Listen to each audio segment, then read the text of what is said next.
So I had a friend who just recently asked how to transition from scales to arpeggios. He's at a good place with his scales and wants to now start learning arpeggios to be able to improv in a more specific way to the harmony that he's playing against. So the best way to do this would be to start with small arpeggios. So oftentimes in guitar, we know of like sweeping arpeggios, or 4 to even 6 string arpeggios. But to start out, all you really need is 3-note arpeggios.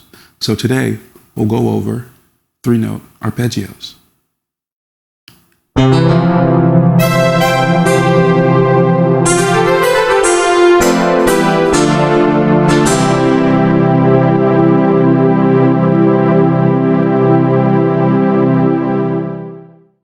All right, so we're going to tackle these 3-note arpeggios. Today I'm going to do them in the format of a 1-4-5, which is a very typical music progression, right? So we see 1-4-5s all over the place. Now, if you're working with a 3-note arpeggio and a 1-4-5 pattern, that pattern and that form of music is heavily used, is actually not just heavily used, but pretty much the basis of compa music, which hails from Haiti.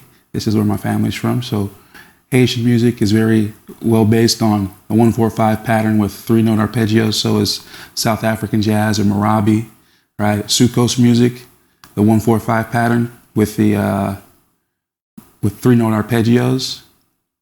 A lot of Paul Simon's music, when he was working with Ladysmith Black Mambazo, is based on 1-4-5 3-note arpeggio sequences. So we're going to play around with that because it's a great way to start to learn how to improvise with arpeggios. So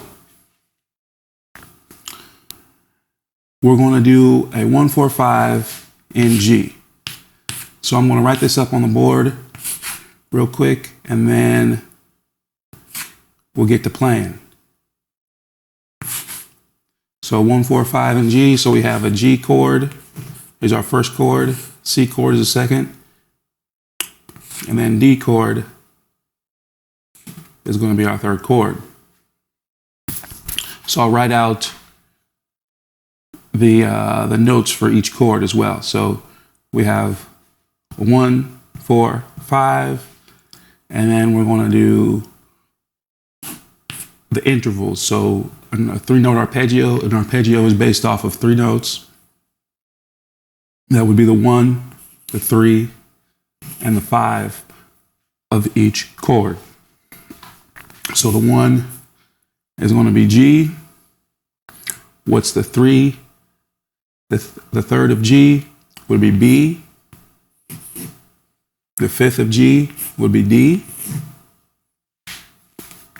Now going to C, the 1 is C. The 3 is E.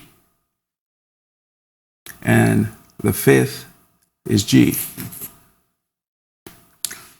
For D now, you have the 1 is D, the 3rd is F sharp, and the 5th is A. So those are the notes. Those are the only notes that we're going to try to deal with. Of course, you can, embellish and go off and play into the scale a little bit, but this is primarily what we're going to try to deal with. We're going to only work with these notes and play them whenever the chords are passing by. So I'm going to grab my guitar and show you the fingering. Now keep in mind, these are all major chords, right? So today we're just going to focus on major chord patterns for arpeggios, for 3-note arpeggios. So we have to alter this fingering position if we're going to do minors, right? But today we're just going to focus on the major form. So I'm going to grab my guitar and we're going to play around with this for a little bit. All right, so starting off with this 1-4-5 3-note arpeggio sequence in the key of G. So I'm going to start off showing you from the low E, then we'll go all the way up to the high E. So we'll play maybe about 2 or 3 octaves of this, right? So it's a very simple fingering pattern. So we'll just start with your middle finger on G of the E string. Then we're going to go to your pointer finger on the A string and play B, the note B. So that's your third. So if you know your intervals, this will be really easy for you. So we know that a power chord on the guitar is based off of a fifth, right? So you're just playing fifths. This will help you here. All you're doing here is playing a bar chord basically, but you're adding the third degree, and you're obviously not playing the notes simultaneously, you're separating them. So instead of going, so if I arpeggiated a power chord, it would sound like this. That's an interval of a fifth. So I'm just going D or GD, GD. Now, so I could do that actually with this whole pattern.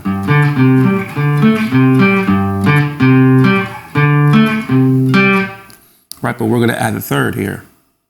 So to add the third, we're going to use our pointer finger and go G, B, D. And if you do this, it'll very much sound like a music exercise, right? If you go G, B, D, D, B, G.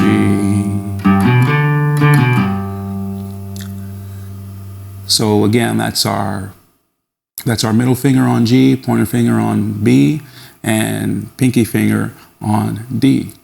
Now we can move this.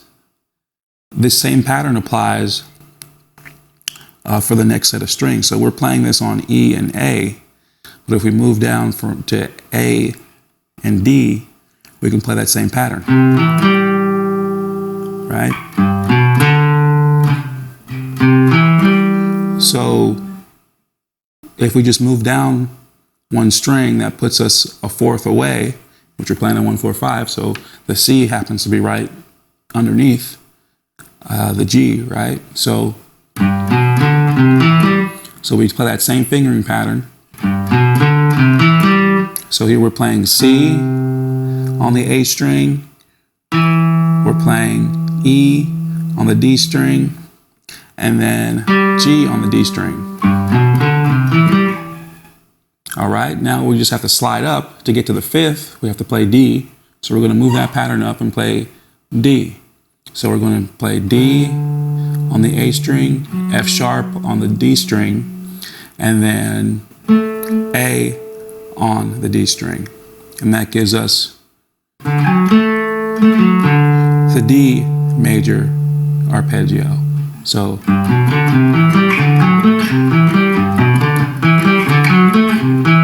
now I hope you can already hear that vibe that we're going to be playing with. So I just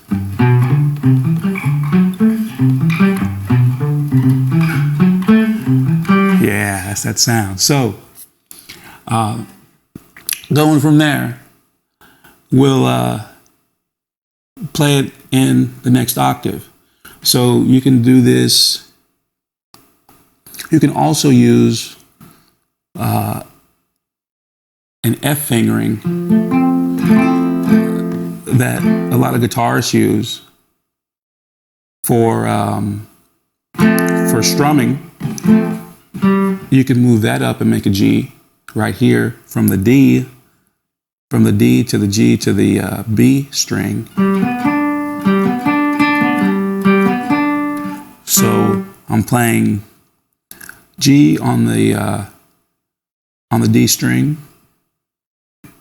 Then I'm playing B on the G string, and then I'm playing D on the B string. Okay. Now for C, for the second octave C, you can start, and it almost looks like the bottom half of a pentatonic pattern. So this is kind of an easy way to remember this. So the bottom half of a pentatonic pattern is kind of like a major arpeggio. So if I start with now the C, going an octave up, and starting on the G string and playing C, which is here on your fifth fret of G would be C. Then to get to the E, I just play the note right underneath. So it works out really good. I can really just bar those. And then I just take my pinky up to the G to play the 5th on the B string. So I have, now to play D, I just go a whole step up and do that same pattern.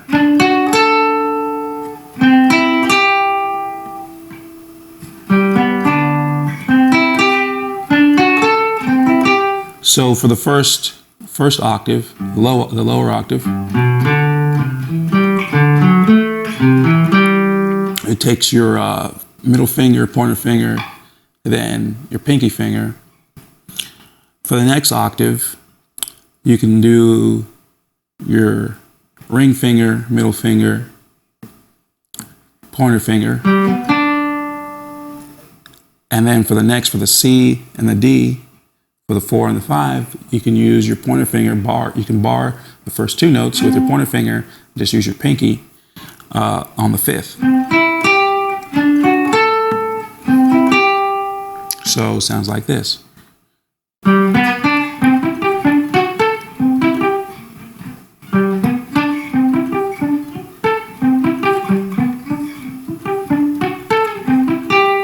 Okay, so I'm going to show you one more because I'm going to play up here while we're improvising, and I might do some down here, but I'm going to mainly try and stay in this area.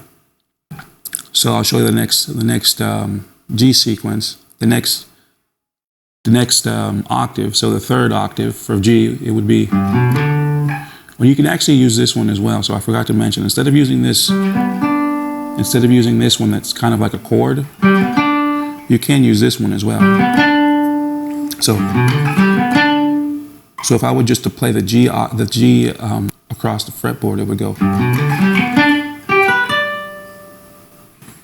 So you can play it from the 5th fret of the D string, play G, then play B on the G string on the 4th fret, and then play D on the G string at the 7th fret. It's the same pattern that we had up here. So you can use that same pattern from the E and A string all the way up to the D and G string, and use that same pattern to finger it.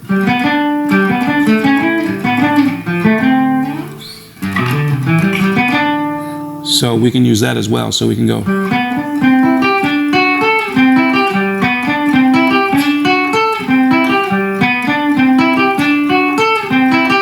But now I'm going to show you this last one. The last one is the same pattern as well. So it's a 1, 3, 5. So it's that same middle finger, pointer finger, pinky finger. So if I could start it like this with the higher octave at the top.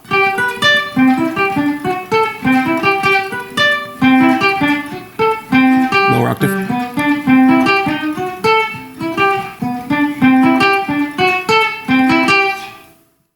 All right. So now we'll get to jamming. So what I'm going to do now is I'm going to loop a progression based on that 1-4-5 arpeggiated pattern. And I'm going to solo over that just using the notes in those arpeggios as strictly as I can. Of course, for musicality, you're always going to drift off and play other notes just because you got to do what sounds good at the end of the day. It's not always about just playing the strict arpeggio. But for this exercise, that's what we're trying to learn here. So that's what I'll try to do.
All right, so there you have it.